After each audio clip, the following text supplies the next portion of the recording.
Hello friends, it's me Vivian. Welcome back to a new super chatty Penpal tutorial. Today I'm going to show you how I make a different style of flipbook or different type of flipbook in a houseplant theme.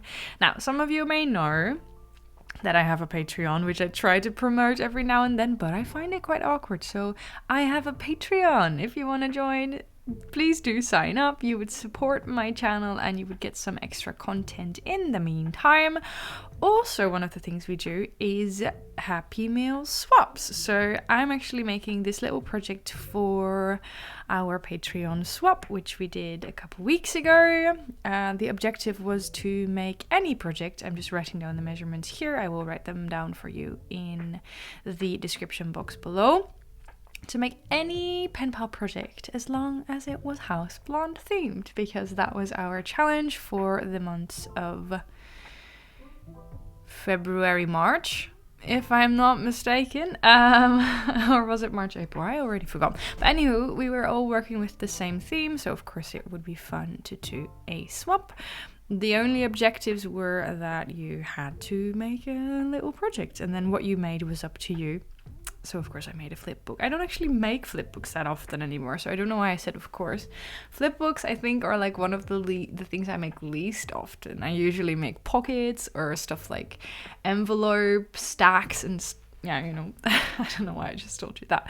Anyhow, I am going to start with a question for you, or a challenge maybe. Can you recognize, or can you think of what my challenge was when making this project? I knew that I wanted to use these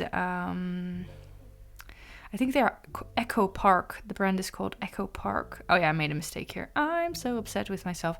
But I think they're called Echo Park papers, and the collection is called Plant Lady, if I'm not mistaken. But can you guess what my challenge was? What I found most difficult when using this collection? Once you know it, it's actually really simple. It's something you never see me use. I'm not going to give too many spoilers, but what do you think? What do you think I struggled with the most? So I, like I said, I am using Echo Park Plant Lady. Is it called Plant Lady? I'm second guessing myself. Papers to create the base. I also have some die cuts that belong to this pack, believe it or not, but I had the idea for a houseplant themed challenge in my head for months already. So I literally collected goodies to use for the challenge for months. So I have some of like the labels and stuff that come with this collection, but other than that I just used what I had in my stash, which was also quite a lot of fun. What I did for this pocket, I love this paper so much, with the little window sills and the little windows with all the plants in them, but it felt a little bit weird to just cut half of a window off. So what I did instead is just cut around the windows. So this pocket is not a straight line. It has little, you know, it's little, I don't know, it follows the windows. I'm all lost here today. I've been lost for quite a while, which is also why I haven't done voiceovers in quite a while. I can't seem to form cohesive sentences, and I know that it's I can easily hide that on YouTube. What I'm doing, by the way, is of course for the outside paper I used for the outside base I used single-sided paper, so I'm just covering that up with some paper I had lying around so that the inside is not white. I don't know if I would choose this color again, but you know, it gives a little bit of a vintage look, which I liked. And then what I'm doing is I'm just gluing the pages in. I just folded a little flap over, and then I'm adding in different elements. I figured I would do an old style flipbook, because I used to make flipbooks like this all the time, just adding in different pages into one base, and that was so much fun. I kind of forgot that was a thing. But anywho, it's easy for me to hide on YouTube, because I will just disappear for a while, or I will have videos that I have pre-recorded, such as the PO box opening videos. I can just edit them and upload them, so I will still be kind of active. But life lately has just been a whirlwind, and I noticed that I'm just really tired. So I haven't been crafting actually. I made this back in February, March Did I? I forgot. My brain. I made this back all the way back in, I don't know, a couple weeks ago, but I haven't been in my room. I haven't been sending out mail, and it makes me sad. I really wanna... I think I was dancing here. I was probably listening to some nice music, but I really want to pick that up again, but I know that I just need to give myself some space. It's not all dramatic, don't you worry, because I think a lot has just been happening in my life. One of the things which is actually, I think, a positive is I actually started working more hours. I've worked for 3 days a week for as long as I can remember, and now I actually work 3.5 days. Which to some might not seem like a lot, but to me it actually is, which basically means that lately I've just been working 4 days. And then probably what will happen is working 4 days one week and 3 days the next, but right now it's just 4 days. And I think I might have just underestimated how tired that makes me. So there's one element of change in my life. I do like it because it gives me, in the end, it gives me more freedom, because when I work 3 days, I will be bullying myself on the days that I'm off. Like, I have 4 days a week to do all my household chores. I gotta do something useful with my time. But when I'm working more, it's actually more easy to relax. Like, it's easier to tell myself, like, hey, you worked a lot of hours this week. It's okay to do nothing for a while. And that, I think, has or will in the future have a positive effect on my anxiety, because that's something I always struggled with, having to feel useful. But there's other things as well. There's more change at work, which I actually find quite difficult. We've had basically a change in management, if you will, and that is not necessarily a negative, although I do not like change, but it's a lot to process, and it's a lot to, like, see, I cannot talk. The dynamic, I think, has shifted a little bit, and I also feel more like the responsibilities seem to weigh more heavily on me, and I do that myself mostly, but I have found that difficult to find the balance again. Like, when you have a certain work dynamic, there is a certain balance, and then when that changes, you have to find a new balance, right? Like, who does what, or who takes which responsibilities on which days. And I think I just find that difficult because there's like an imbalance now between how many responsibilities I want to take, because technically speaking, they're not my responsibilities to take, but how much of that weight I want to lift, and trying to protect myself from trying to do it all, if that makes sense. So I want to help out, I want to, for example, our boss is on a holiday right now. I want to help out. I'm doing more than I normally would, but I also have to keep myself in mind, if you will. The third change that is happening is actually the most difficult to deal with, and that is kind of personal. I've spoken about this a little bit in December. I still don't know how to talk about it, but basically someone I love isn't doing well, and that is very difficult for multiple reasons. One of the reasons, of course, is you want your loved ones to do well. Like, I hurt when they're hurting, and that's just sad. But the other reason why it's difficult is because it triggers my anxiety in the biggest way possible. Because I've tried to explain this on Patreon as well. I don't know if I can really explain it, because it's kind of difficult to talk about certain things without hurting someone else's privacy. But basically, my anxiety has started many, many years ago.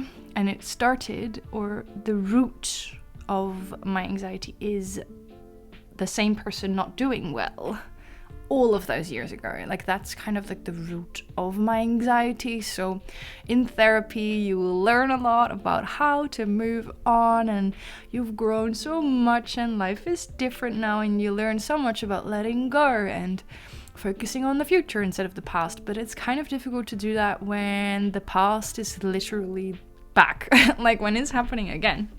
And that sounds really dramatic, but it's basically just, it's not my story to tell. Like when I have anxiety, I will tell you all. But when it's someone else's health, I think it's not fair to tell their story on the internet. So I'm not going to. But basically, I have a lot on my mind, if you will. And I've actually grown so much because when this happened before, I was quite young. And I was always terrified for it happening again.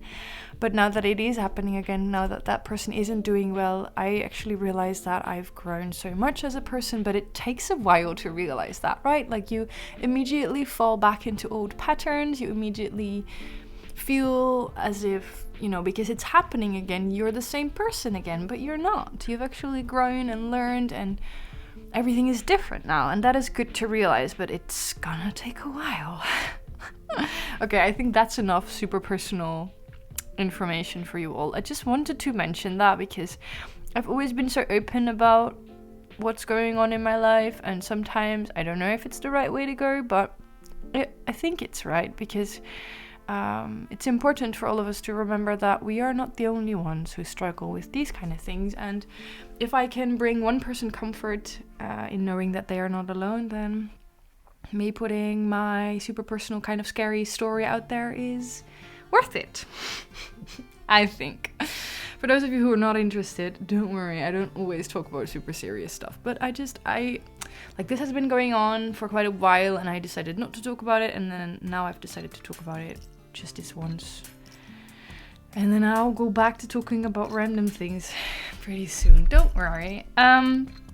But yeah, I did want to tell you that because, like I said, the majority of you who've been here for the longest time will know that I just talk a lot about mental health. And right now, it's easy to talk about mental health when it's all going well and when you have like goals and when you're in therapy and I don't know. But now that it's not going well, it's easier to hide. And I think that talking about it is actually good exercise for me, rather because honestly I just want to hibernate. It's almost summer, but I just want to hibernate until all of this is over. So talking about it to all of you is good practice for me as well. So there's that. What else do I want to say about it? I was gonna say something about it, but I forgot. I have forgotten. But anywho, I'm not saying that it's the end of the world. It's not. It's just, I struggle. I think we all struggle, and sometimes it's nice to know that someone else has their issues, I guess. Anyway, let me talk to you about what I've done, as if I always find it difficult to transfer to stories and then back to the voiceover that is about the mail. But what I've done is created different elements. Here I am making a little pocket because I didn't want to cover up too much of the paper, because I purchased like individual papers and I picked my favorites from that collection, Plant Lady collection, but then it actually makes it really difficult to use the papers, because like the pocket that I'm making here, I wanted to make a pocket, but at the same time you're covering up such pretty paper, so that's not fun. But I just did like a little torn paper pocket, and I am using a white jelly roll to create some cohesive decoration, I don't know, make it look like it's stitched or something, and then I'm just doodling a little bit because yeah, I do have some decorations from this pack, like that little decoration in the corner of the pocket is from this pack, but it's all like labels and tickets, or not tickets, but tags, stuff like that. So I needed a little bit of extra decoration. The next thing I'm doing is I'm cutting up a ton of girl stickers, girl pet tape. I love these for flat mail because they are really thin and cheap to send. This is my letter. My writing paper is what I was going to say, and then I said letter.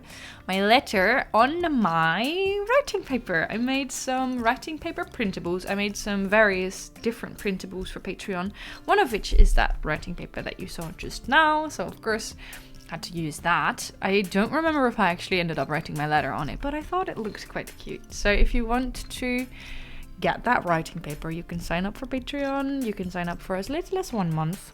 And you can watch all of the old content as well, like the videos I did and the posts I wrote and the, what else did I do? Live streams I did back in the day and the printables. You can, if you sign up for 1 month, you can get all of that, even though it's like years full of content.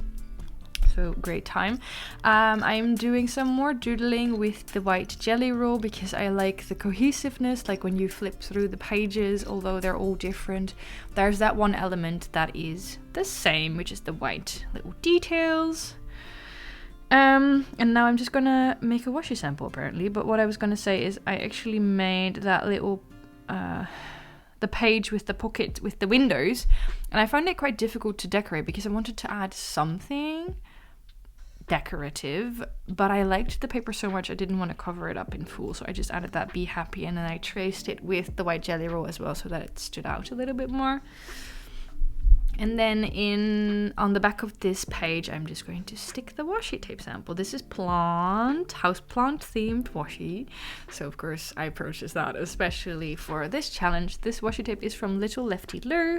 This is not sponsored, but she's a fellow Dutchie and I absolutely love her design. So I'm just going to promote that here. Little Lefty Lou. I like her name as well. What else can I say about this? I don't know. I ended up adding in a couple more goodies. I don't always show all of the goodies I include in the video themselves. I just like to keep some of it a surprise, and also usually I will add in the goodies later because our stamps go in weight. So 1 stamp is 20 grams, 2 stamps is 50 grams, 3 stamps is 100 grams. So usually I will make the envelope and then see how much weight I have left and how many goodies I can add. For example, if I already have 60 grams, if my mail with the envelope is already 60 grams, then I will have a ton of space for more goodies. Namely 40 grams, which is quite a lot. But if this mail already weighs, let's say, 45 grams in total, then I don't want to add too many more goodies because I like sending cheap flat mail. Here is the finished result. All I did lastly is create a little closure. So I have a brad or split pin on the outside or on the side of this, I want to say pocket Flipbook, and then I'm closing it with some twine. I want to ask you one more time if you can guess what, now that you've watched the video, if you can guess what my challenge was or what I found difficult about making this mail or working with these papers. It's pretty obvious once you know it, and I will tell you in the future, I suppose, or I'll probably forget. I hope you enjoyed this video. If you did, you know what to do. Give it a big thumbs up, and we'll talk to you all soon. And I am absolutely exhausted, so I hope this voiceover wasn't too messy. Okay, bye!